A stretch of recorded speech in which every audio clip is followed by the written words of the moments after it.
Welcome, everybody, to a special legacy edition of the NHCFAE Podcast.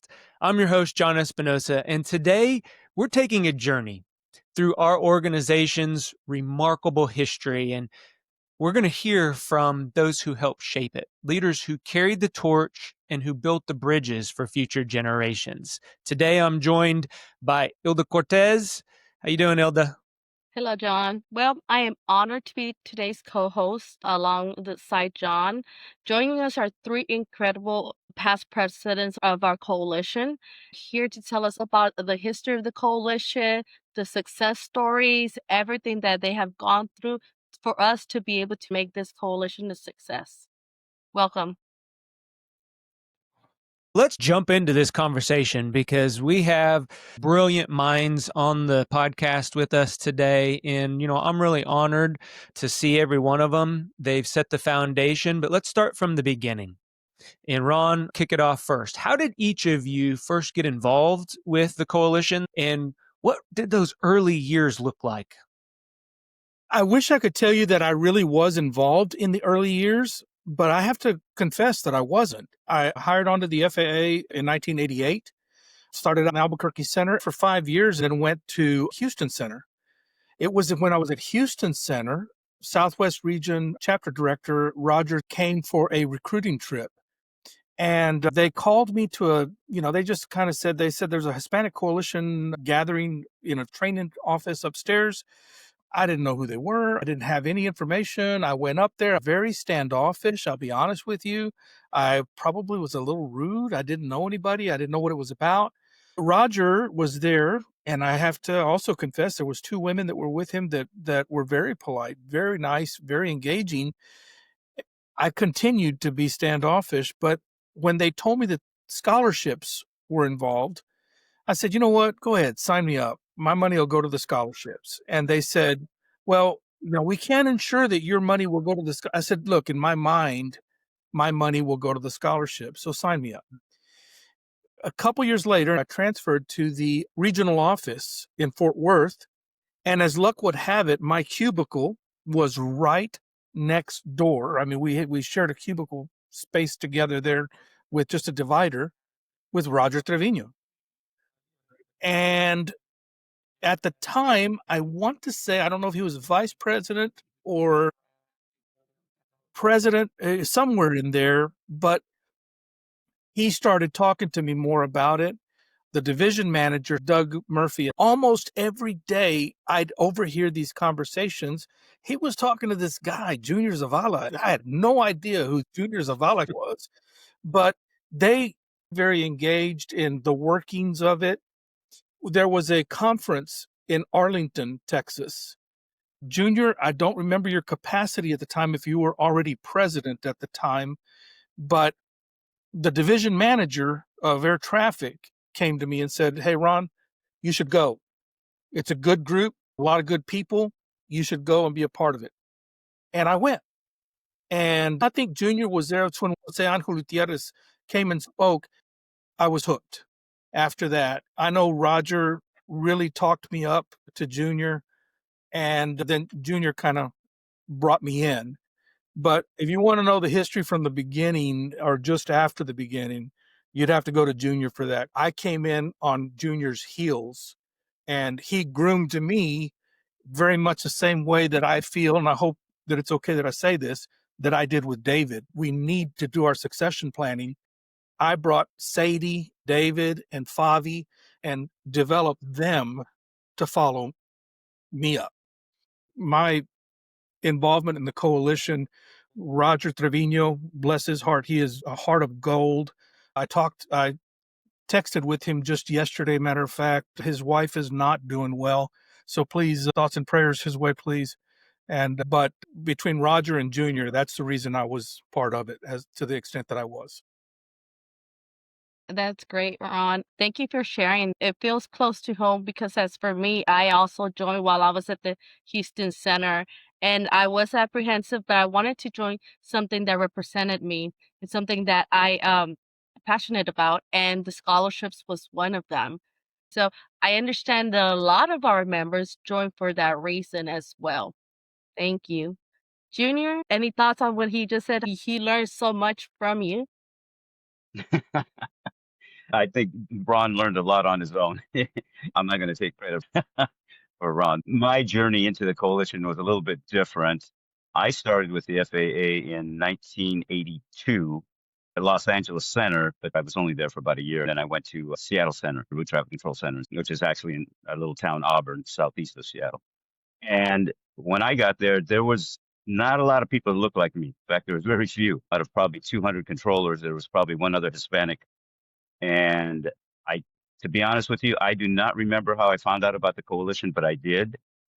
And obviously there was more people that looked like me and were thinking the same things about the agency, about representation. It was nice to be involved with this professional organization, doing things to help other members. It was nice to get together with people that look like yourself and came from similar backgrounds. I think I joined the coalition. I started in '82. I don't think I joined the coalition until '88, maybe '90. And then one of the first conferences I remember was in 1992 in Tacoma, Washington. It happened in Tacoma. The president, when I joined, was Rene Matos was in Puerto Rico. He was a really smart, very energized. He really got the coalition running even more so than some of the original founders. But he's the one that really got me motivated into doing more with the coalition. So I remember joining as a member, and then I became involved with the local chapter, a regional chapter, and I got involved there. Then I became a regional director. And then from there, just kind of probably similar to many of you guys. Went from there, started going to conferences and meeting with others, and ended up becoming vice president and then president.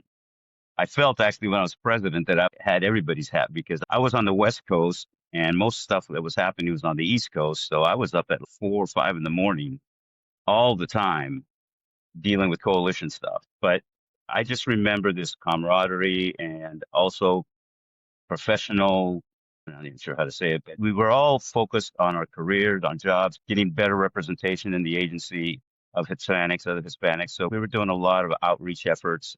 It was a big family.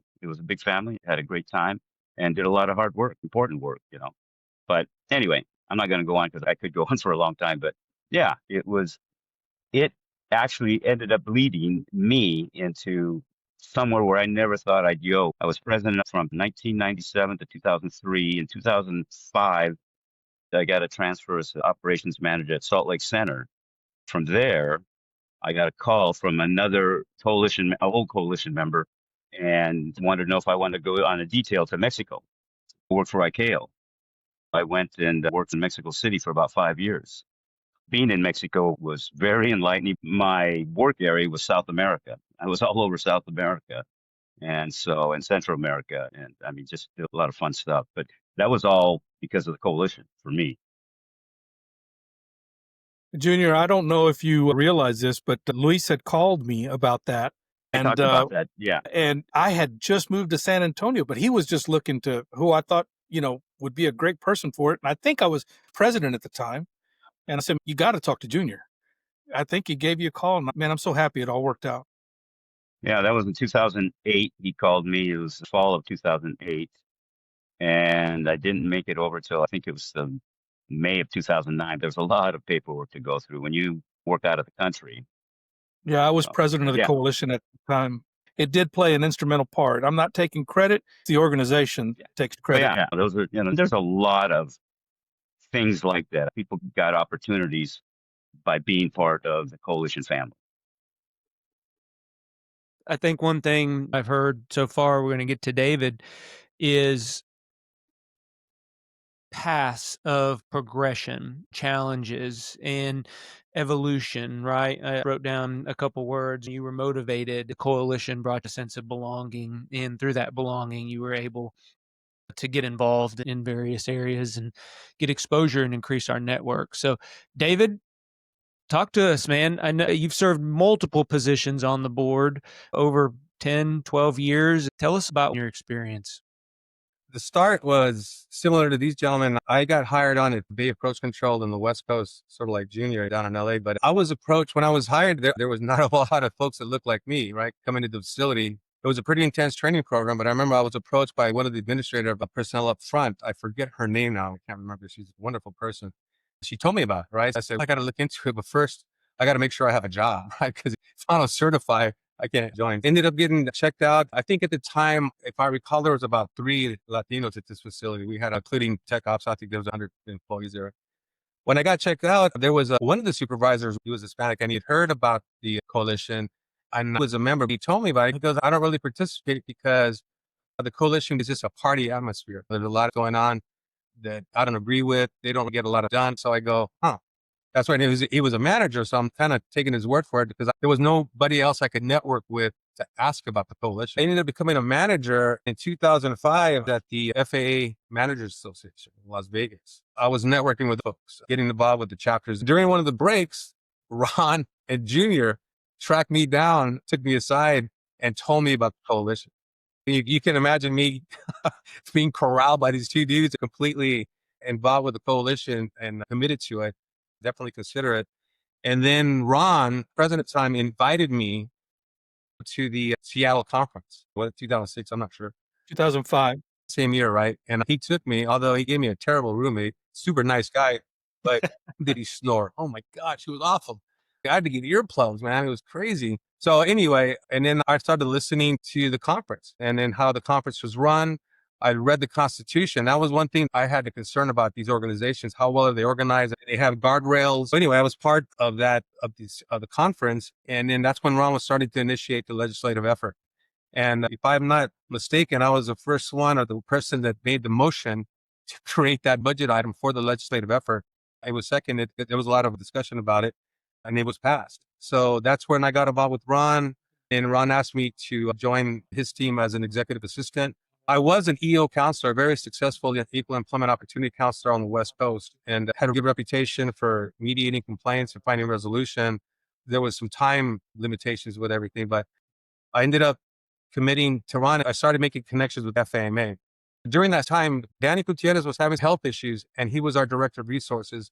And Ron challenged me or asked me to go down there and work with Danny and get all the information that Danny was dealing with in terms of the coalition budget information because of his deterioration of health. And I went down there, flew down there on my days off. I was prophetic on Ron's part because Danny ended up incapacitated and I became the director of resources, I think like 2005 or 2006. So from there, I was Ron's administration and then Sadie's administration, all of her 4 years, Ron's 3 years. And then Oscar, the current president, and I worked together. He was out of Atlanta, the controller of Atlanta. He said, why don't you run for president? Let's work together. I ran through his help. We ran the campaign, won, and then I made Oscar my executive assistant.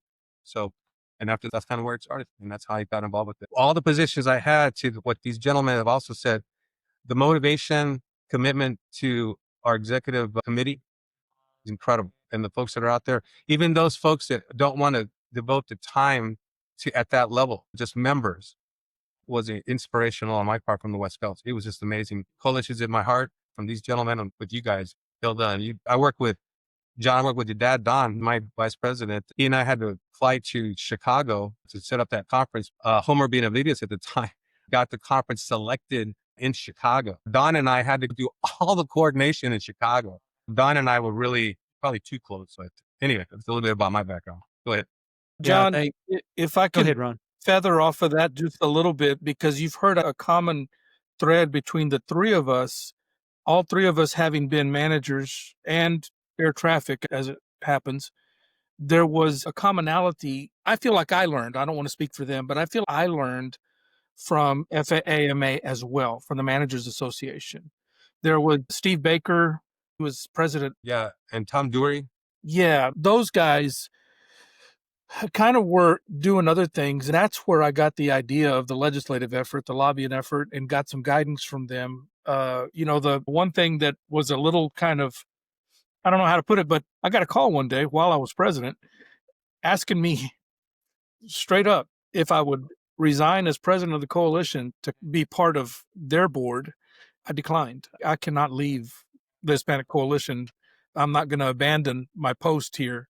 I remember Steve telling me the fact that you're holding to that is probably one of the reasons we want you so bad. The FAMA, I think, was a common thread for the three of us. Yeah, I find the collaboration with the other employee associations in the FAMA Managers Association has really increased our network. And that's what I want to talk about next as we transition from our humble beginnings, you all being involved, getting involved, taking leadership positions within the coalition, learning from others. As we grew that national network, it really turned into this powerful evolution. So I'll kick it over to Hilda because I want to transition into the leadership piece. And we've already been talking and scratching the surface a little bit about that, but let's dig into it a little bit more. Hilda?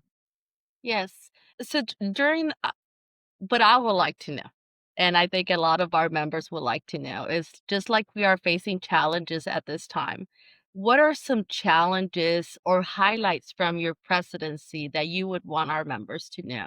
Like Ron said, decisions that you had to make, like leave the presidency or the coalition or not. Like David said, like join or not because you were discouraged. David, that actually happened to me as well. But I wanted to join in and I did. So besides that, what are challenges and things you accomplished through your presidency that you would like our members to know about? Junior? There was always challenges, especially in an employee organization like the Hispanic Coalition, all the different employee organizations within the FAA. There's always the commitment thing. Some people are committed more than others. Some people just want the hat. They're committed, but they don't want to do the work. That's in any employee organization, and in any type of volunteer organization. You have those that are super committed and they're going to teach you something. They're going to learn something. Then you have those that aren't so committed, and you got to still try to get things done, even with those individuals. But that was a challenge sometimes, trying to motivate those people to do their part at what they signed up for. The other big thing for me, I thought, was a struggle is we had great members, but a couple thought the coalition was there to get them out of trouble. They would get into trouble, do something, and they wanted you to magically fix whatever they were into. And it didn't work that way. There are other processes within the FAA to take care of issues like that, but you'd be surprised how many. I don't know if this happened to David and Ron, but you'd have those employees calling you up because it's a small organization. Back when I was president, most people had my phone number. If a member wanted to call me, they could. I would get that call occasionally. I did the same thing David did. I was an EEO counselor as well, so I had some. I was able to help some employees out a little bit because of my knowledge, but most of the time I could just give them information. But there were a few times that I would go up and sit with an employee, and as his representative, as his personal representative, I wouldn't say anything. I wouldn't do anything. I wasn't really necessarily putting the coalition hat on. I was just doing it because I had that knowledge or that ability, and I would go help them that way. There were some employees that really wanted the coalition to be something that it wasn't, and that was some of the struggles. I mean, there was a lot of other things. I enjoyed traveling around, going to other regional offices. I'd meet with management staff. I had a pretty good rapport with most regional offices, most regional administrators at the time. And it's all changed now, and most air traffic division managers, I knew them all. Anytime I went to a different region, I tried to get on their calendars to sit down with them to keep so that they knew that the coalition was there. And there were times that they would give us a call and they would need something. They would need a name for some project they were doing. There were times they would call and say, "Hey, I've got this. Do you have any members that would want to do this?" There was always a hill to climb, but most of the coalition members that I worked with, they're always happy to climb that hill. Yeah, And I'll leave it at that. that's inspiring. Today, we have a challenge of creating awareness, especially after executive orders and things the current administration has challenged us with. David, I want to go to you. Talk about some of your challenges. As you mentioned earlier, we were starting the legislative effort, and Ron can talk more to that. What was your role, and how did you look to implement programs during your presidency? Challenges when it came to the legislative effort, I think that was one of our larger line items other than the conference. I'll let Ron talk about that because that was a challenge. I was also legislative director when Ron started. I traveled to DC often, met with our representatives and did a lot of work on the Hill. when we had a legislative effort. Sometimes it's alone, Andy and I. As president, I'll tell you, I'm sure that we all dealt with this. One of the main challenges as a president is the budget. So you have a lot of different folks pulling on you that we want to fund this, we want to fund that. Then you got the executive committee and then messaging that to the membership to get that budget passed, right? So that was one thing, growing the membership and keeping interest in the coalition, right? So there was a lot of messaging that had to go out from the executive board to the RCDs to keep them motivated, which in turn, we would get them funded and get their folks engaged, right? I started an initiative, a serious financial incentive for both the recruiter and the recruitee, which incentivized those motivated by money to give cash when they recruited somebody. The high watermark at the time, if I'm not mistaken, we must approach the 700 members. When you do that, you can fund more things, right? So that was a challenge. And then the manager support. As a manager myself at the time, I did have access to managers that were not supporting our coalition in the way that leadership in DC at the time wanted it to happen. So many times, sort of like what Junior was talking about, you have to get on their calendar and have discussions with them. So that was something I had to work on, especially with members at the administrative level that needed support. Finally, we had something occur amongst the employee associations. The Hispanic Coalition wasn't part of it, but there was a cheating scandal. During my tenure, employee associations were accused of helping their members take the air traffic control entrance test by taking pictures of the test questions and then sharing them amongst their members. Somehow the FAA got involved with that. Security did. We were brought in. It never involved any of us. We just promoted the days we were hiring, the testing dates that were available for our members to take part in. But that did impact the view that leadership in the DC area had about employee associations, because they thought we were trying to get an upper hand on what they were trying to do as an organization, hiring all the controllers that they were doing at that time. So those were kind of the primary challenges that I can remember at this time. I'm sure there's more. My executive board could tell you about more than I do. But, Ron, what about you? I kind of got into like the vice presidency with a bit of a cloud at the time. Junior was still advising to the people that were involved, and I wasn't at the time. But there was this accusation that came from within our membership of embezzlement and impropriety that came. Junior, you may remember, it came out of Alaska. And I was brought in to help kind of fend that off. We were successful as I came in as vice president. As president, you're called in, like Junior alluded to, on individual things. For example, I remember getting on a plane as quick as I could and flying to New York and talking to the division manager because there was a supervisor that officially reprimanded Puerto Rican woman for speaking Spanish to another Puerto Rican woman in the break room. And I was called on that, and I was up there as quick as I could. And before I got there, it was a matter of, Ron, I'm sorry, we messed up. They were on their break. They can speak whatever language they want. We have freedom of speech in this country. It doesn't say we have freedom of English. It's freedom of speech in any language. So I went up to defend that and that kind of individual thing. But, you asked about the legislative effort. That was born. And again, I give Junior a lot of credit. Now, maybe he doesn't want to take the credit, but it really is.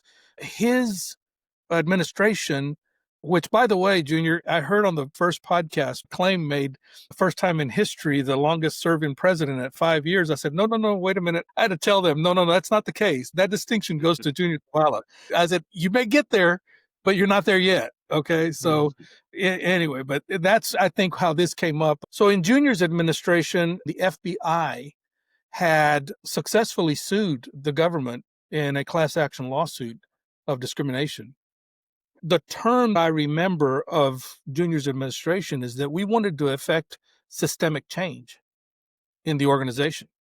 And we wanted there to be systemic change. It became apparent to us that, going the FBI route was not really going to work for us very well. And that's when the idea of going through the lobbying effort, which I got that idea from FAAMA, who was already successful and had navigated those waters without getting anybody fired, because you have to be very careful not to break any laws. I got a lot of help from them and from legal up in the headquarters. That was all brought about because of what Junior's administration had implanted in me about effecting systemic change. we went forward. The first big hurdle, as David alluded to, the budget line item, it took a lot of money. We had to raise dues to absorb that.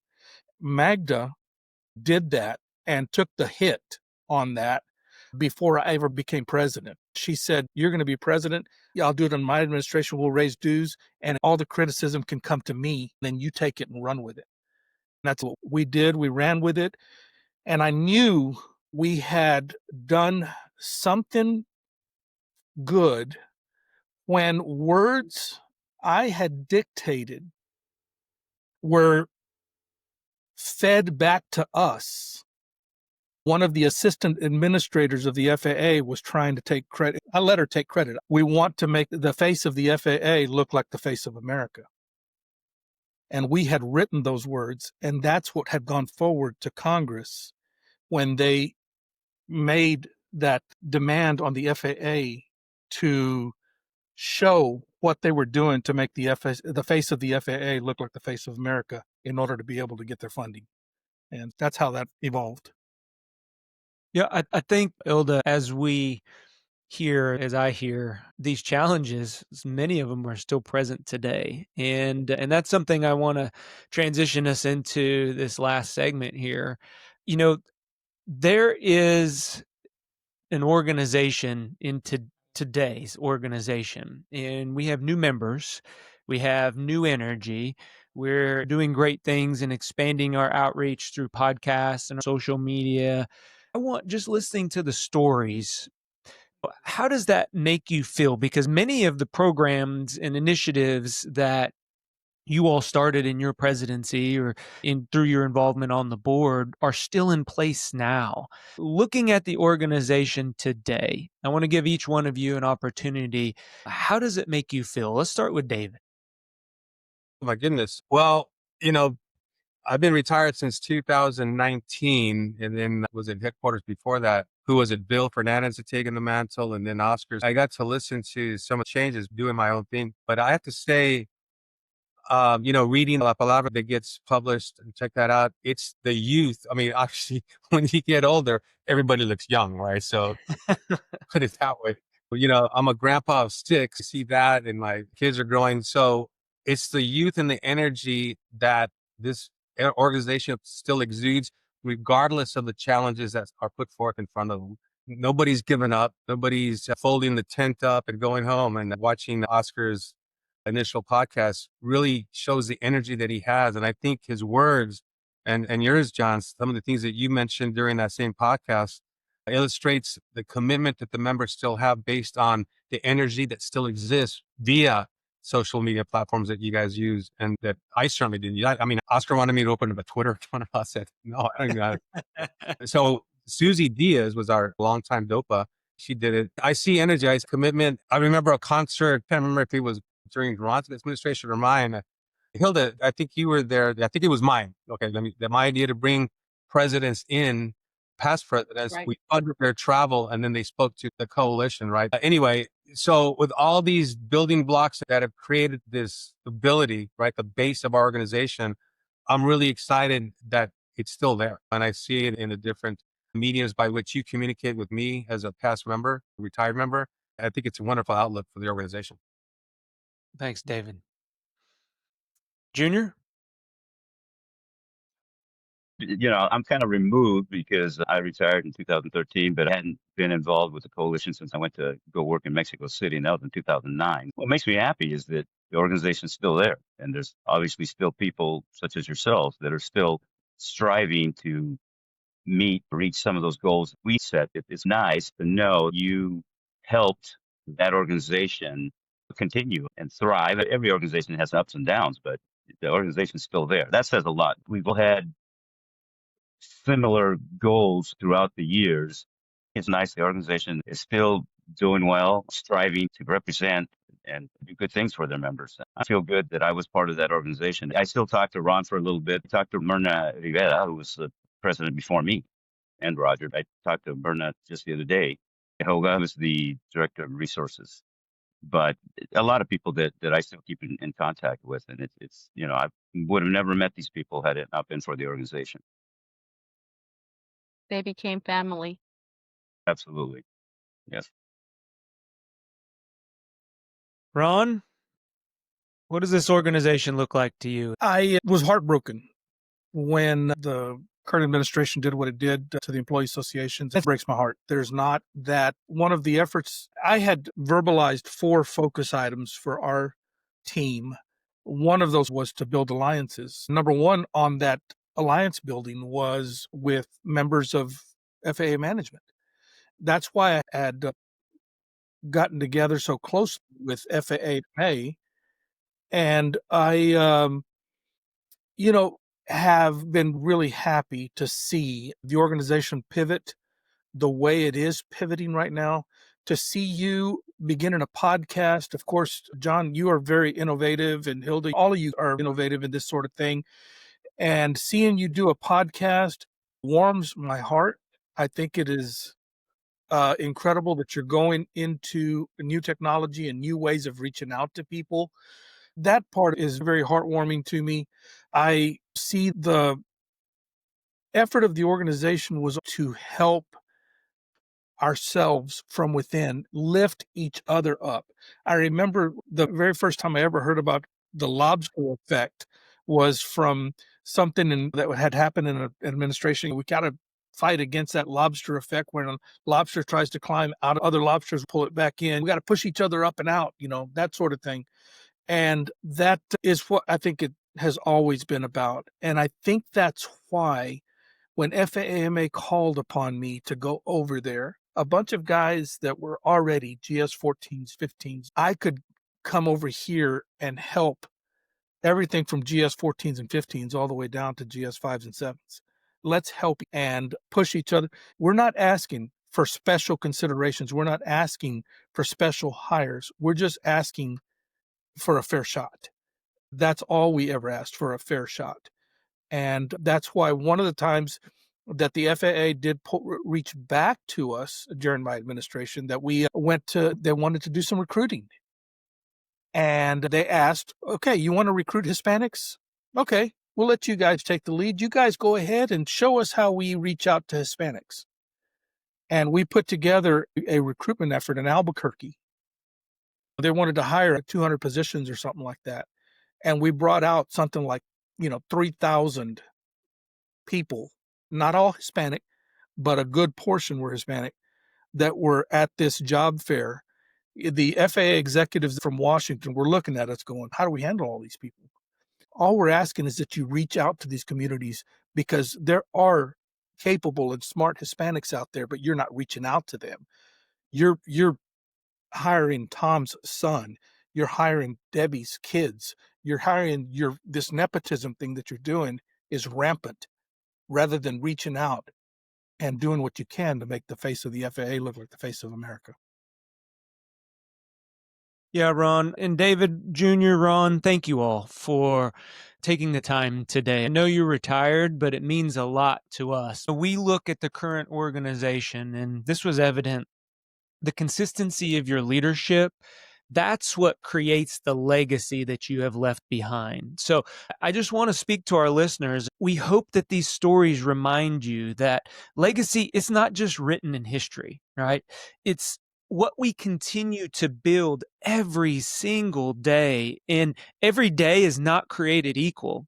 We're in an uphill climb, but I hope everybody has taken away from this conversation that from our founders to what our future is going to be, we are one family and we are one coalition. So, Hilda, any last parting words before we get out of here today? One quick question that I would like to ask our past presidents. What would you say to our current and future members? Would you invite them to join? What would you say, a sentence or two that you would tell them if you were speaking to them now? David? For me, I would say, look, Hispanic may be in our title, but we advocate obviously for our Latinos within the FAA, but our membership is made up of many. We promote diversity, we create opportunity, and at the end, create a long-lasting family. And that's why you should join the coalition. Thank you, David. What about you, Junior? I'm probably the oldest one here, so a little bit different workforce, I think. But you know what? Something that David just said. I actually remember we had a lot of non-Hispanic members, and they wanted to be part of our organization because they saw the camaraderie, the family, but I think they saw other things, the professionalism and the things that you could get involved with definitely helps you in your life, your career, other things. And so I would just probably lay out what it is that we're trying to do. And as Ron said, nobody's trying to get a foot in front of somebody else and push somebody back. It's like we're all trying to hold hands and go through the door together. Let them know what the coalition is about, how they can help the coalition, how the coalition can help them. Because it's a two-way street. I never had any issues with any managers. I feel for you guys now. Ron said something that I'm not even aware of what's going on with the coalition. Maybe that's for another conversation. During my tenure, we had good management support. There was, and for all the employee organizations. But I have to believe, knowing just the way that things are going in our political life these days, that things are probably a lot different. And so you guys got some challenges that we didn't have. I didn't have. I wish you all the best of luck. Thank you. What would you say to our current members and future members, Ron? I am cursed with a very good memory. And I think David's shaking his head over there, and he's been witness to that. There's certain things that happened along the way and that just have burned in my memory. But I used to be that guy when I walked into that room with Roger and those other two women. I wish I could remember their names. To be recruited. I used to be that guy that, I made my own way here. I got here and I'm making my own way. I certified in Albuquerque. I certified here in Houston. I'm making my own way. Not giving credit to those that helped pave the road that I walked on. And I would say that you should embrace that. That yes, you're going to have to earn your own way, but every once in a while look down at the paving on that road and realize that there were others that laid down that pavement. I'm going to share with you an anecdote right now that is not very positive, but I was working at this point. I had been a controller in Albuquerque, a controller and a staff specialist in Houston. I had made my way to the regional office in Fort Worth, developing the airspace over the Gulf of Mexico. And I was working for the helicopters, for all of the high altitude flights, and we were restructuring and redeveloping all that airspace. I was at a copy machine at Houston Center, and this one manager comes up to me and says, "Hey, Lozano, what are you doing?" I said, "Man, I'm just here working hard." He said, "Man, you ain't sweating much for a Mexican that's working hard." And that burns in your memory. I don't know how a person can forget those kinds of words. And here is that same manager one day told me, "Hey, Lozano, what's it feel like to be a product of affirmative action?" Which today, of course, is referred to as DEI, right? I looked at him and I said, Jerry, I don't know that I am a product of affirmative action, but I probably am. I said, but what I would tell you is that I'm happy that I was given the opportunity because of affirmative action. But after I was given the opportunity, that I was able to come in and prove that I can do this job as good as you or better, and that's how I feel about it. And so come in, take whatever that paving that is below your feet, walk on it, and show people that you earned it and that you deserve it. Thank you, the three of you, for being part of this podcast. Thank you for all the history, all the efforts and time that you put in, your dedication. I can guarantee you that our current board, our future board, all our members are dedicated to the coalition. We put in a lot of time. We want the same thing you wanted when you were president. The best thing for our communities, to be represented and to have the opportunity to show our strengths within the aviation community. Thank you. Thank you, gentlemen. I appreciate your time today. We'll talk to everyone on the next episode. Bye-bye. Thank you guys for the invite. Appreciate it.